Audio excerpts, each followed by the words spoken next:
I find that, and this may be intertwined with perfectionism a little bit, but this sort of gifted child syndrome is, you have this very intelligent child, but then they have this all or nothing kind of attitude. And I see that all or nothing kind of attitude in a type A personality as well. So in that perfectionistic, that, perfection tendency where it's like, if I'm not willing to suck at the beginning, like I can't try a new skill. Like I can't play if I'm not Mozart on day one, I'm not even going to try it.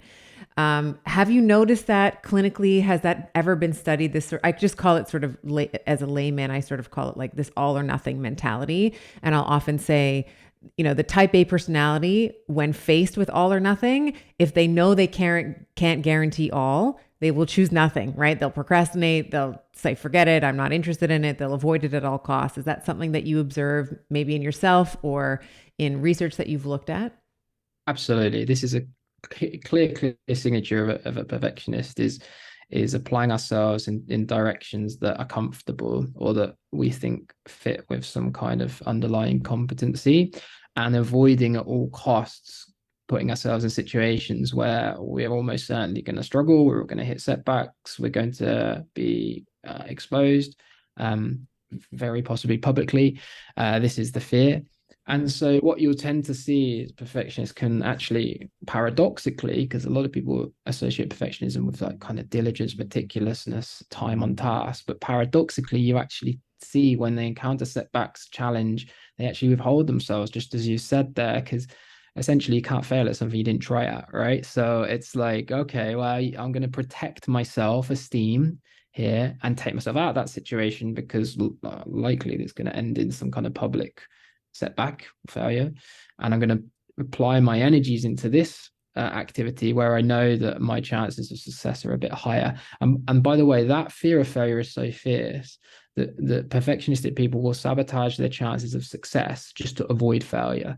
And that really is what one of the core reasons why we're not seeing very strong relationships between perfectionism and performance in the literature.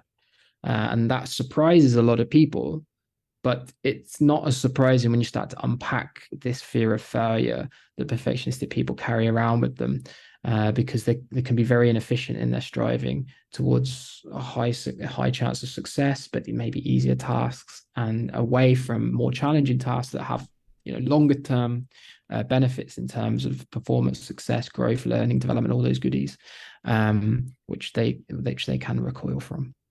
And I would imagine too that would, as an adult, whether you go into business for yourself and you're an entrepreneur or you're working for someone else, that is really going to stifle your performance, let's say, or your success at work, because you're not going to be the person at the meeting, let's say, who's going to come forward with a new creative idea, right? Or something. I think, and I've talked to my boys about this because I can sort of see it's like they got it from their mom. they got that fatal flaw, that tragic flaw of perfectionism from their mom. I can see them shirking away from things that are more difficult. And we can talk about strategies, but what I've found to be very effective is talking about effort versus outcome. So focusing on the effort that they put in rather than like who wins. Like they also play soccer competitively. So it's like, it doesn't matter who wins or loses, is that you were the best, that you put in your best effort. That's all I care about. You showed But up. yeah, you showed up, right? And Yeah. that's kind of half of it. And then there's some element of luck. The ball is going to have a bit of a weird curve and, whatever, right? But I also would, coming back to this idea of culture, with that fear, that overwhelming fear of failure and rejection, and that we have to sort of conceal every flaw, all that, where you have, especially right now, I would say in social media particularly, a very a culture, let's say, that leans towards cancel culture. Like you make one misstep, career's over, reputation's gone, you're doxxed. People are just talking about you in ways that you could never imagine that they would say to your face. Mhm. I would imagine that would also encourage a perfectionist or someone with perfectionistic tendencies to stifle their creative expression, even just their ability to speak their mind on certain topics that can be deemed controversial, right? Yeah. And spontaneity as well. It does rob us a little bit of that.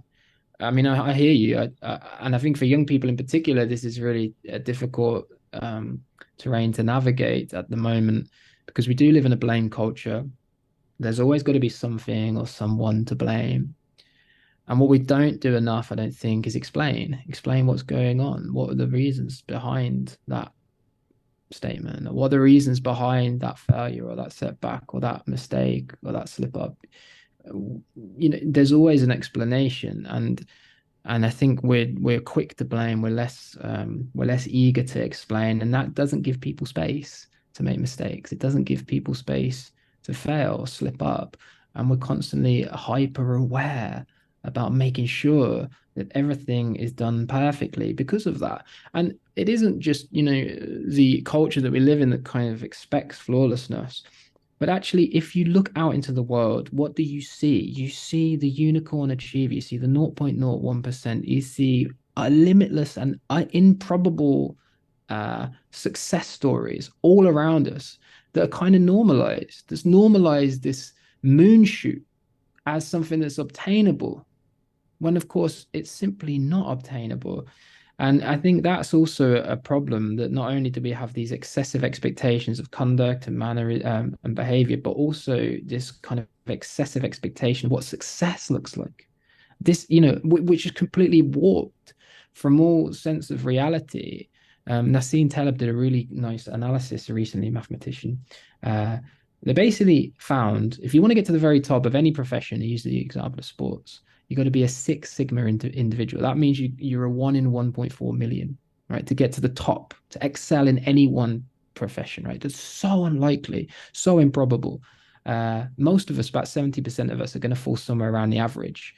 And there really shouldn't be any shame in being average, in being flawed, in being fallible, and not quite making it to the very, very top. That doesn't mean you can't aspire, and it doesn't mean you can't set the goals to try to get there.